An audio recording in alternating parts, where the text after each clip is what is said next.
पहला प्रश्न, किस दर्पण से हमेशा वस्तु से छोटा प्रतिबिंब प्राप्त होता है?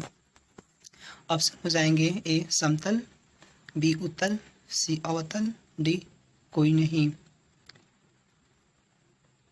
आंसर हो जाएगा बी उत्तल दर्पण।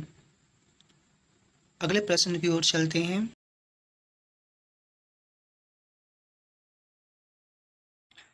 दूसरा प्रश्न, प्रकाश के परावर्तन के कितने नियम हैं? ए 1, बी 2, सी 3, डी 4। तो आंसर हो जाएगा आपका बी 2। प्रकाश के परावर्तन के 2 नियम होते हैं। अगले प्रश्न की ओर चलते हैं।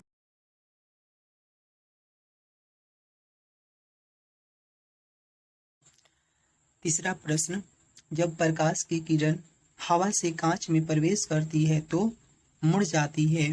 ए अभिलंब से दूर, बी अभिलंब के निकट, सी अभिलंब के समानांतर, डी इनमें से कोई नहीं। तो आंसर हो जाएगा आपका बी अभिलंब के निकट। अगले प्रश्न की ओर।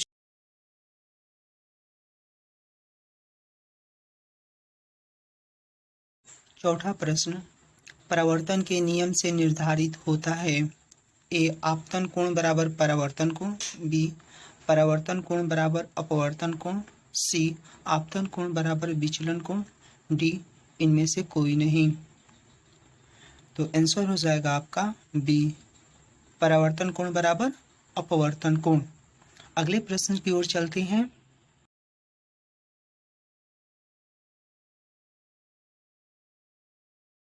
प्रश्न संख्या 5, लेंस में मुख्य फोकस की संख्या कितनी होती है? ऑप्शन ए 2, बी 1, सी 3 और डी कोई नहीं। तो आंसर हो जाएगा आपका ए 2। अगले प्रश्न की ओर चलते हैं।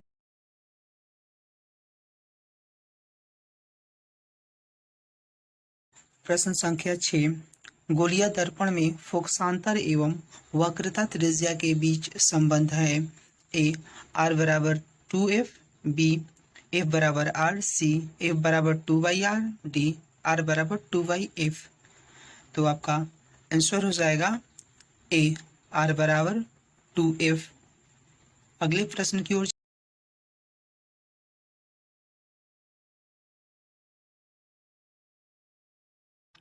प्रश्न संख्या 7, अवतल दर्पण के सामने अनंत पर रखे बिंब का प्रतिबिंब की स्थिति होती है।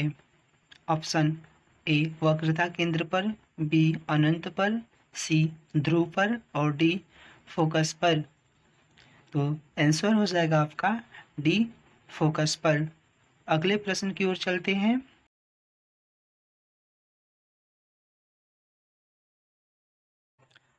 प्रश्न संख्या 8, मुख्य अक्ष के समानांतर आने वाली कोई प्रकाश किरण अवतल लेंस से अपवर्तन के पश्चात ऑप्शन ए मुख्य अक्ष के विपरीत जाती है, बी उसी पथ के अनुदिश वापस परावर्तित हो जाती है, सी निर्गत किरण मुख्य अक्ष के समानांतर जाती है और डी निर्गत किरण मुख्य अक्ष से दूर जाती है। तो आंसर हो जाएगा डी निर्गत किरण मुख्य अक्ष से दूर जाती है। अगले प्रश्न की ओर चलते।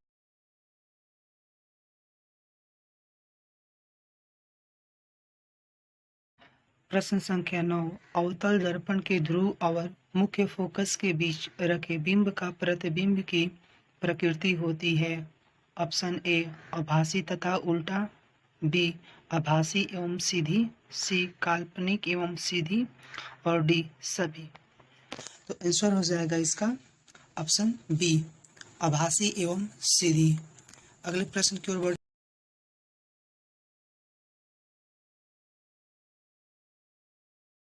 प्रश्न संख्या 10, सोलर कुकर में प्रयोग किया जाता है। ए अवतल दर्पण का, बी उत्तल दर्पण का, सी समतल दर्पण का, डी उत्तल तथा अवतल दर्पण का। तो आंसर हो जाएगा इसका ऑप्शन ए अवतल दर्पण का। अगले प्रश्न की ओर चलते हैं।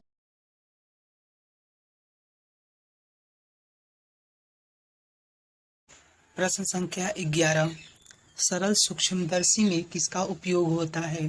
ऑप्शन ए अवतल दर्पण, बी उत्तल दर्पण, सी अवतल लेंस, डी उत्तल लेंस। तो आंसर हो जाएगा आपका डी उत्तल लेंस का।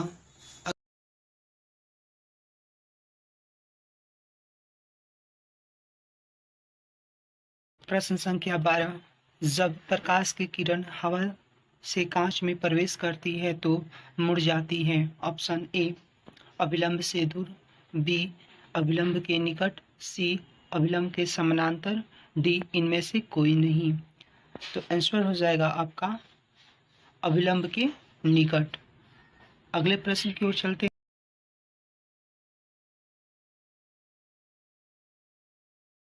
प्रश्न संख्या 13, किस दर्पण से हमेशा वस्तु से छोटा प्रतिबिंब प्राप्त होता है। ऑप्शन ए समतल, बी उत्तल, सी अवतल, डी कोई नहीं। तो आंसर हो जाएगा आपका बी उत्तल। अगले प्रश्न की ओर चलते।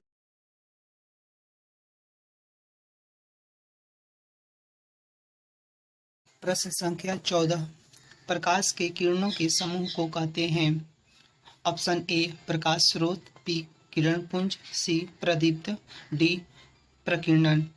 तो आंसर हो जाएगा आपका बी किरण पुंज। प्रकाश के किरणों के समूह को क्या कहते हैं, तो किरण पुंज। अगले प्रश्न की ओर चलते हैं।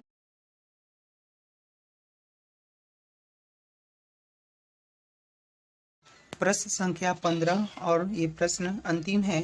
ये लेंस की क्षमता का इसाई मात्रक होता है। Option A dioptre, B lumen, C lux और डी एंगस्ट्रॉम। तो आपका आंसर हो जाएगा ए डायोप्टर, यानी लेंस की क्षमता का इसाई मात्रक क्या होता है, डायोप्टर होता है।